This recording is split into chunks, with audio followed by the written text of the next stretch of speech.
We're previewing Week 6 in the NFL here at SBR Forum Videos. I'm Peter Loshak. Right now we're going to cover the Monday Night Football game for Week 6, Denver at San Diego. And as always, with every Monday Night Football game, we have two guest experts to give us both their opinions so that we can have twice as good of a read on this game as we do of all the other NFL games where we only do them with one handicapper. And we are joined right now by Dave Golokhov from AskMen.com and John Ryan from JohnRyanSports.com.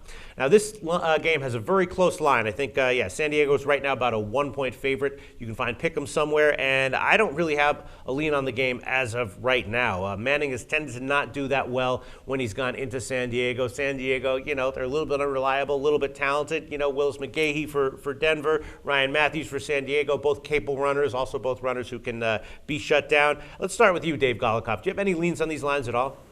Yeah, I like Denver. Really? I just see this, first of all, from an intangible, like leaving the stats aside from this game, I think from an intangible perspective, this is a very important game for Denver. They lose this game, they're two back of San Diego without the tie break. If they win this game, they're in first place. So I see this being, one of their best efforts. I think in divisional play, John Fox is really going to hammer this in, that they really need this game.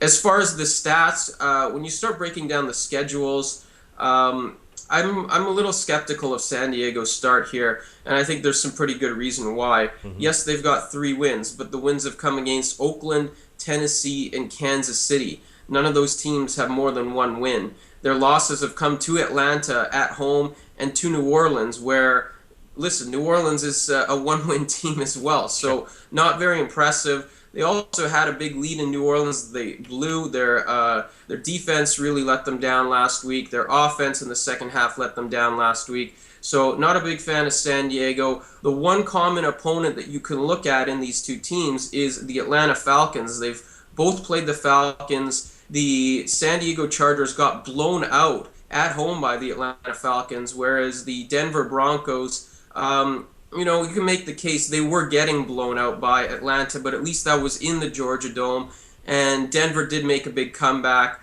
They were getting blown out because Peyton Manning had an awful first half, so when he did settle down, they actually looked like they were outplaying Atlanta in the second half.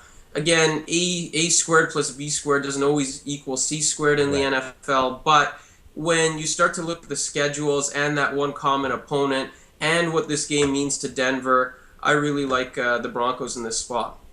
Denver, huh? Yeah, Dave, I don't know. I'm still not convinced. He made some good points, so let's go to John Ryan, see what John Ryan has to say about this. John, Dave likes Denver. He gave some good reasons.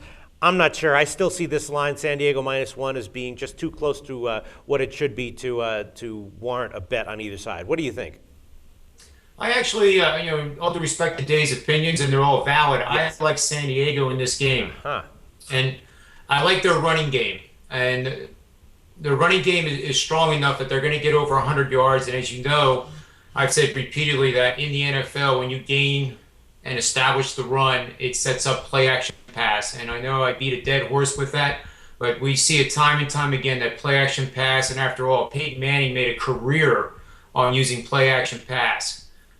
So this is the critical part of this game, and I don't see Denver being able to establish the run and allowing Peyton to do his play action pass, which is where he is at his best. The simulator shows a high probability that San Diego is going to gain between 125 and 150 rushing yards. There's in games past when they've achieved this level, they're 1-0 this season. They're 6-0 the last 3 seasons and 31-9 since 1992. So if you're a San Diego fan in this game like I am, you want them to rush at least 125 yards, and that will be a very good sign that they're going to win this game, and obviously by more than 1 point. Another point I want to mention too is you have a big advantage with the San Diego offense. They rank in the top third in third down conversions. That unit's going up against a Denver defensive unit that's in the bottom third in defending third down conversions. So, years past, we've always seen Rivers force the ball, try to win the game, do the heroic thing. It seems like he's matured this year, and he isn't forcing the ball, and he's taking what the defense is giving him, making third downs a lot more manageable. And I think that's a critical part to this game as well, leading me to a play on the Chargers. All right. Well, there you go, folks. A split verdict from the experts on the Monday night game. We'll see how it turns out. Thanks so much, guys.